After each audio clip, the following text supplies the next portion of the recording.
नमस्कार। आज हम एक बहुत ही दिलचस्प आधिकारिक दस्तावेज को समझने वाले हैं।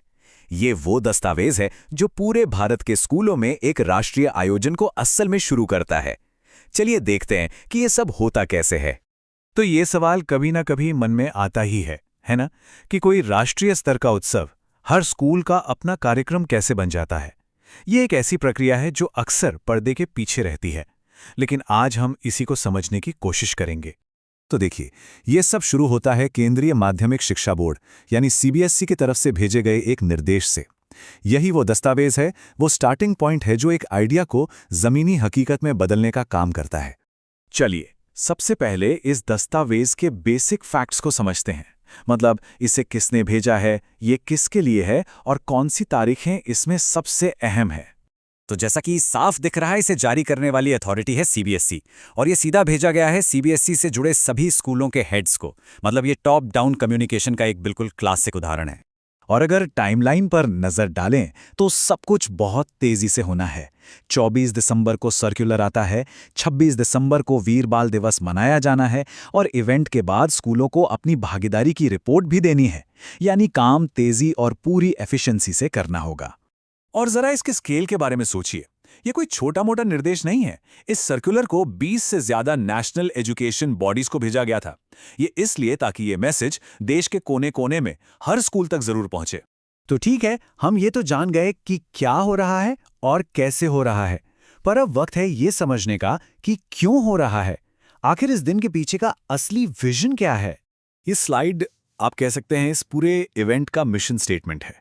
वीर बाल दिवस को राष्ट्र निर्माण में बच्चों की जो कीमती भूमिका है उसे पहचानने का एक देशव्यापी अवसर बताया गया है।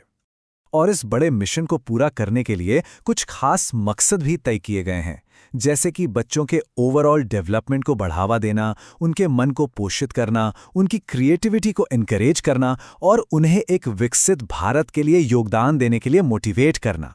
चलिए अब थियोरी से हटकर प्रैक्टिकल बातों पर आते हैं। मतलब स्कूलों को असल में करना क्या है, उनका एक्शन प्लान क्या है। देखिए, स्कूलों के लिए एक बहुत ही साफ 4 स्टेप का प्लान दिया गया है। पहला, ऑफिशियल मटेरियल यूज करना है। दूसरा, प्रधानमंत्री के साथ होने वाले मेन इवेंट के लाइव वेबकास्ट से जुड़ना है। तीसरा, दिए गए गाइडलाइंस के हिसाब से एक्टिविटीज करवानी है। और चौथा, अपनी भागीदारी की रिपोर्ट एक लिंक के जरिए अपलोड करनी है। सब कुछ बहुत ही व्यवस्थित है। और इस पूरे उत्सव का जो सेंटर पॉइंट है वो होगा नई दिल्ली के भारत मंडपम में होने वाला मुख्य कार्यक्रम। इसका सीधा प्रसारण 26 दिसंबर को दोपहर 12:30 बजे से होगा। ये एक बहुत ज़रूरी कदम है जो हर स्कूल की लोकल एक्टिविटी को एक बड़े नेशनल मूवमेंट से जोड़ता है। अब हम सर्कुलर के उस हिस्से पर आते हैं जो सीधे सीधे स्टूडेंट से जुड़ा है, यानी उनके लिए क्या क्या एक्टिविटीज सोची गई हैं।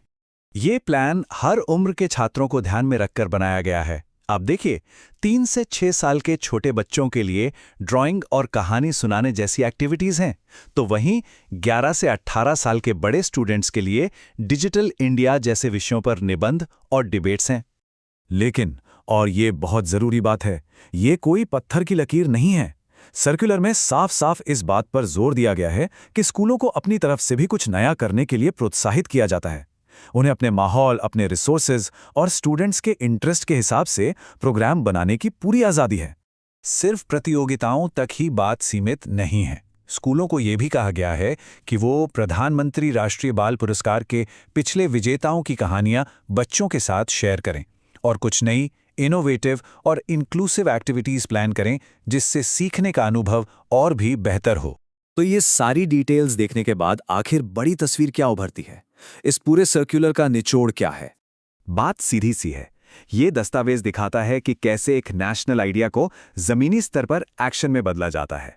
एक सेंट्रल डायरेक्टिव से लेकर एक एक क्लासरूम की एक्टिविटी तक, ये एक नेशनल सेलिब्रेशन के लिए पूरा का पूरा ब्लूप्रिंट है। और हाँ, ये सब कुछ पूरी तरह से ऑफिशियल है। इस निर्देश पर डॉक्टर प्रज्ञा एम सिंह, जो प्रोफेसर और डायरेक्टर एकेडमिक्स हैं, उनके हस्ताक्षर हैं। यही इस पूरी पहल को आधिकारिक मान्यता देता है। और आखिर में ये हमें एक बड़े सवाल पर सोचने के लिए मजबूर करता है कि स्टूडेंट्स के डेवलपमेंट को शेप देने में इस तरह के राष्ट्रीय उत्सवों की असल में भूमिका क्या है। ये एक ऐसा सवाल है जिस पर हम सभी को सोचना चाहिए।